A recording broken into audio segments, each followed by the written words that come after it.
What's up, Arc fam?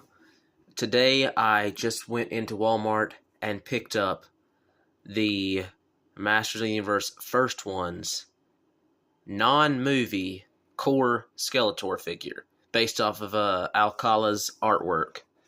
I picked up two of them. There were four on the pegs at Walmart. I know that Mattel said that they're not officially called the First Ones. However, the tag at Walmart said MOTU first, did not say First Ones, but did say MOTU first core figures, and they had a listing for this Skeletor figure, and they had cleared out some space and put Masterverse stuff on clearance in some sections, and they moved Vintage Collection Masterverse to the bottom shelf at my Walmart, and they had a section for cosplay for the new MOTU movie, and MOTU movie core figures. So the first one / core figures will be showing up at Walmart this April. Apparently these figures showed up early. I know that they were part of the Walmart Collector Con, but they did show up at my Walmart in stock. Like I said, there were four of them. $9.97 a piece, so pretty good deal. Got both of these for a little bit over $20. They look really, really cool. So here's the front of the box.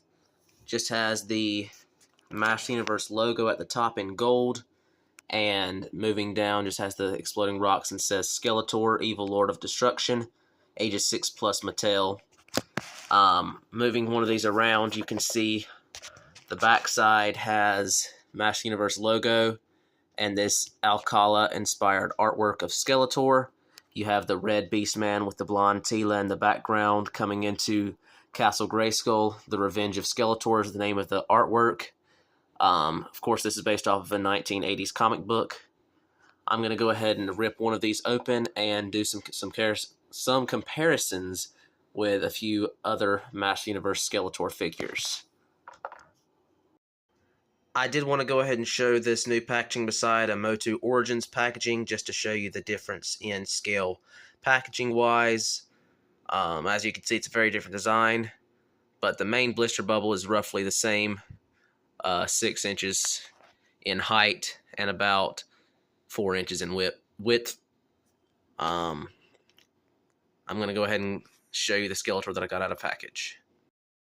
Here I've gotten the Skeletor outside the packaging. Here's the one outside the packaging on this side of the screen, and the one in the packaging on the other side.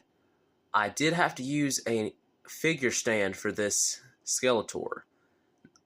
These new core figures have no ankle articulation, which I'll mention when I go over the articulation again, which means they cannot stand up very well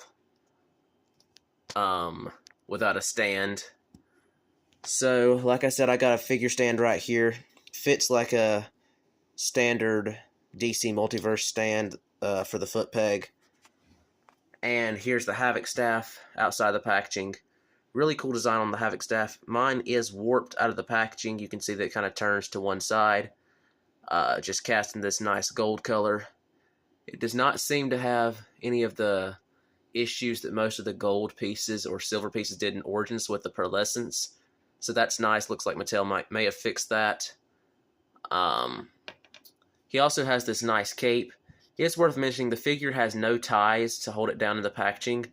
The Havoc staff does have one tie right up here underneath the ram skull, and the cape is taped, which is of course a problem that most collectors have, because over time it'll start to deteriorate and cause residue to get onto the cape. I'm going to go ahead and move the package figure off to the side and show some size comparisons. So for the first comparison, I wanted to show this new Alkala-inspired Skeletor alongside the vintage re-release figure from the Mattel 80th Anniversary He-Man Skeletor 2-pack. As you can see, this figure is much slimmer. He is a little bit taller, but he is still roughly 5.5 in scale. He has some nice articulation, which I am going to go over here in just a second. This cape is a little bit weird in my opinion with the collar on the back. I don't really like that, but you can kind of fold the collar down, and you do not have to really see that. So that's a nice little touch that Mattel added. But here are these two side by side. Next up, I'm going to go ahead and show you the articulation. The head can look left and right and can look up about that much, but the hood does hinder it. It does look up, but it goes right back into place because the rubber hood pushed the head back down. So not much range, and it can look down a little bit. So just a very slight up and down. And then, of course, side to side, like I said. The arms can go out into T-pose. Single joint at the elbow goes all the way to past 90 degrees. Actually, no, 90 degrees. Sorry about that. And then the wrist swivels and has a hinge. Just horizontal hinges on both hands. The He-Man from the core line does have a vertical hinge on the hand from what I've seen online. He swivels at the waist right here, and then the legs can go out to the side. Of course, this is on the stand, so here's what that would look like. Knees can bend all the way, not quite 90, but pretty decent. There is no swivel at the boot, and then nothing at the ankles, so if I take this figure off the stand, which is what I just did, and try to stand him straight up, he will not balance. It's just not possible. I mean, maybe if I lean him forward, he can balance if I lean him forward like that, but let's face it, that just doesn't look quite right. I mean, it doesn't look awful, but a stand is definitely necessary for these figures, especially for this one. Havoc Staff looks really nice. You might be able to use that to support him, kind of. So he's doing all right now. I'm going to go ahead and remove the head and take off the cape, and then I'm going to do some other size comparisons. So the head, I'm just going to go ahead and remove on camera. It can pop right off. There's no neck joint, which is why the head doesn't really move up and down. But here's a closer look at the actual skull.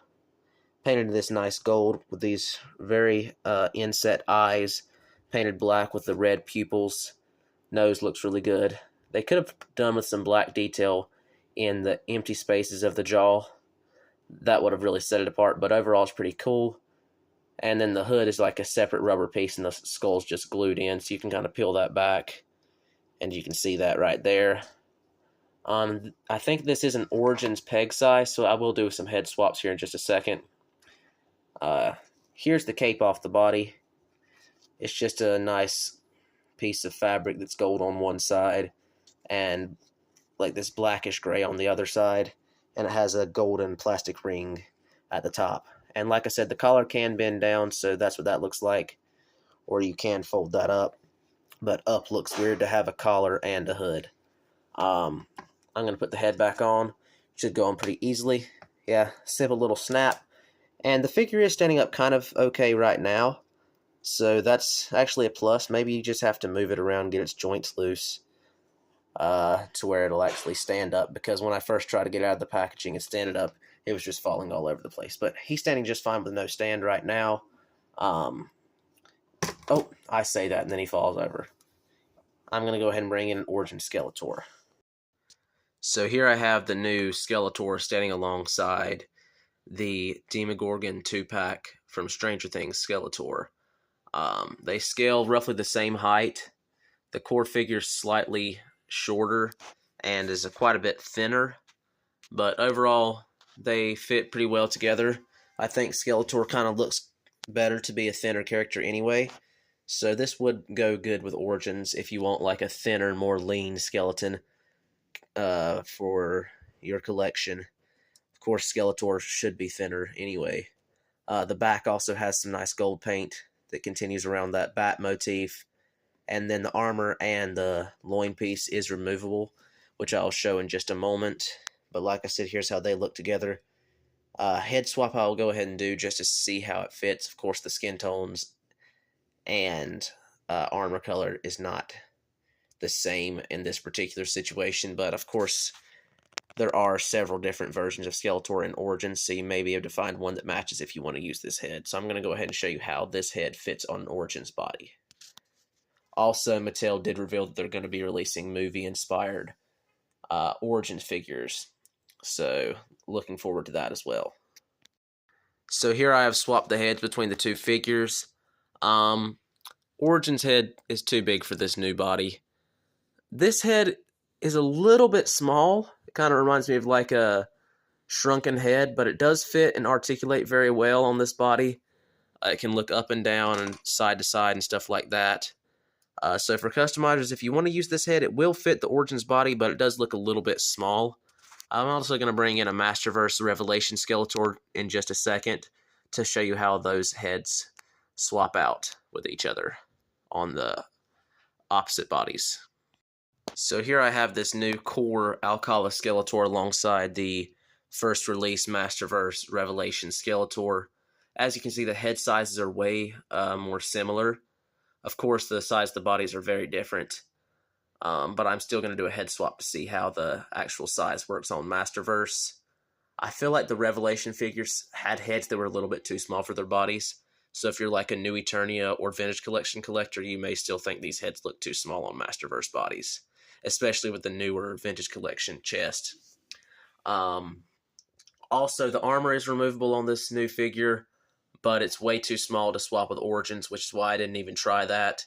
I'm not going to swap any armors. I'm just going to swap heads, and then I will show you the armor is removable, but it's just way too small for any Origins bodies.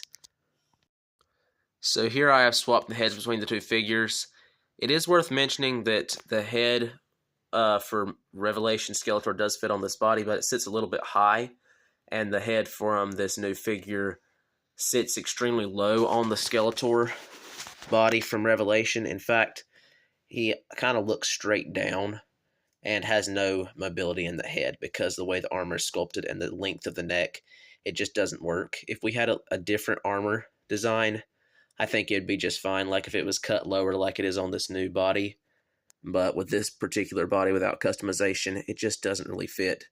But if you lean him back, he kind of looks cool, but I don't consider this a solution for customizers if they want an Alkala head.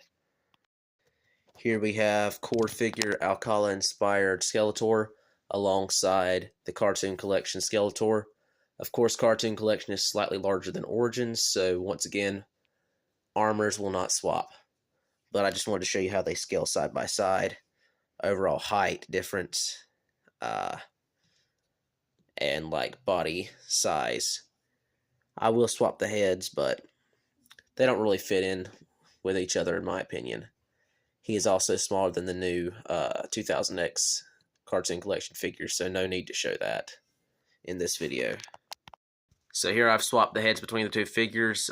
The core figure with the Cartoon Collection head looks more like a mascot than an actual character, and once again, shrunken head on this body. The hood colors match a little bit better with the armors, but just really shrunken head vibes for the core figure head on Origins body. So thanks so much for watching. Make sure to subscribe, share, ring the bell notification, like the video. Just spread the word about my channel. Hoping to reach 1,000 subscribers very soon. So just keep the likes, comments, and subscriptions coming. Peace.